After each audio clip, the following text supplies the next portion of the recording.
All right, let's just dive right into this.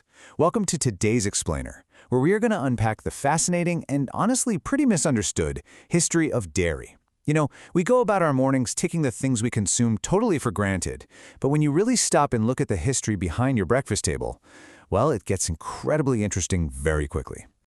Just think about it for a second. In modern society, consuming dairy from cows, goats, and sheep is entirely normalized. I mean, we drink it raw, we happily foam it into our morning lattes, and we feed it to our kids as this absolute health staple.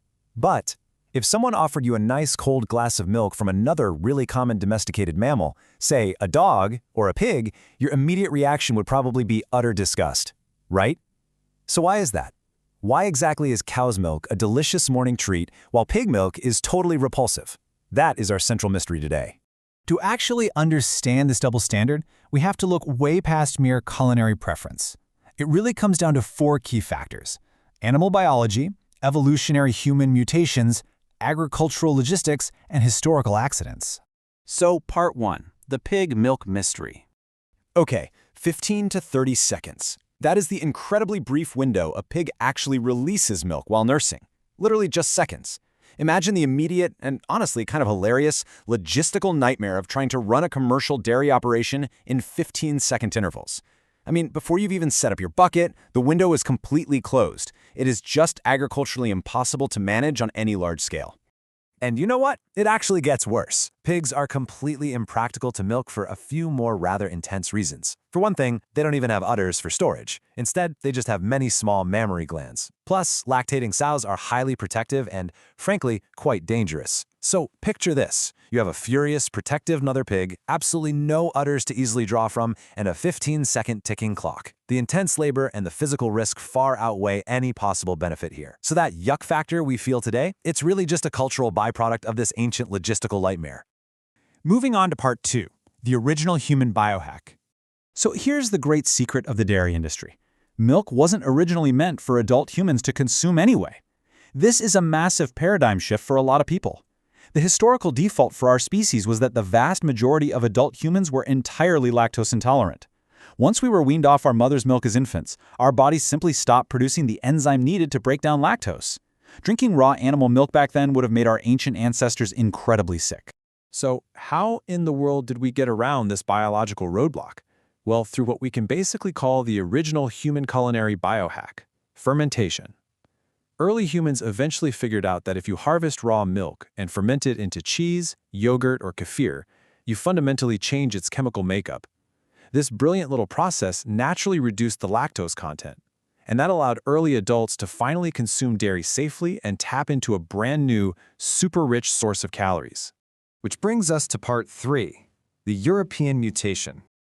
The crucial point here is how biology eventually took over from that culinary innovation.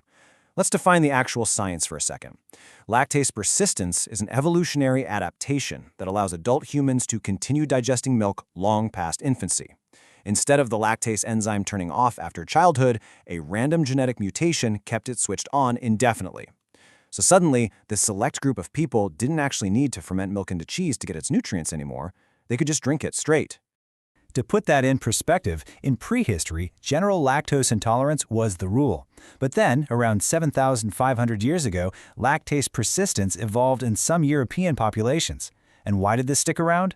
Well, because during eras of severe famine, being able to safely drink a calorie-dense liquid like animal milk provided a truly vital survival advantage. Think about it. If your crops completely failed, but you had a cow and the genetic ability to drink its milk, you survived. All right, part 4, why the cow won the world. This brings our mystery directly back to the barnyard. We know humans evolved to drink milk, and we definitely know milking pigs is a terrible idea. So let's introduce the ultimate agricultural champion. When you put them side by side, the contrast is almost comical. On one side you have the cow, relatively docile, produces a large volume of milk, and can be managed to produce that milk continuously. On the other side, the pig, highly dangerous, produces a tiny volume, and locks you into a terrifying 15-second lactation window. The logistics of managed cow farming were just simply brilliant and perfectly suited to our needs. But hey, it's not just about cows being docile. The agricultural efficiency of cows is the real superpower here.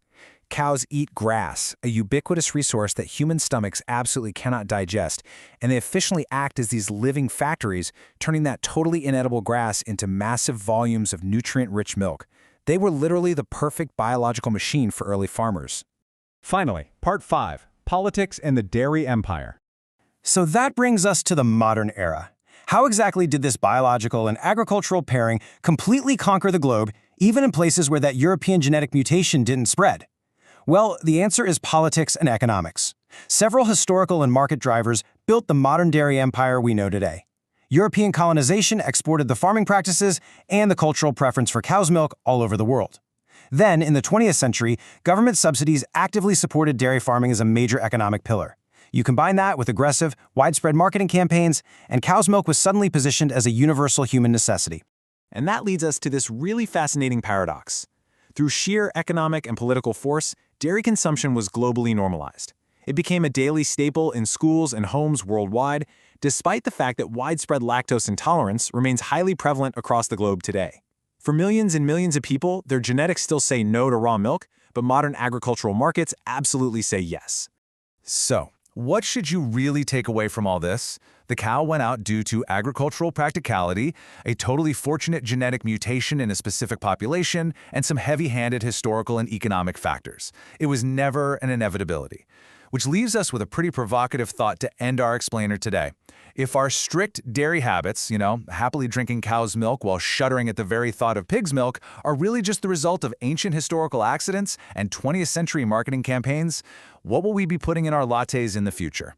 Thanks for joining me on this explainer, and I will let you ponder that the next time you open your fridge.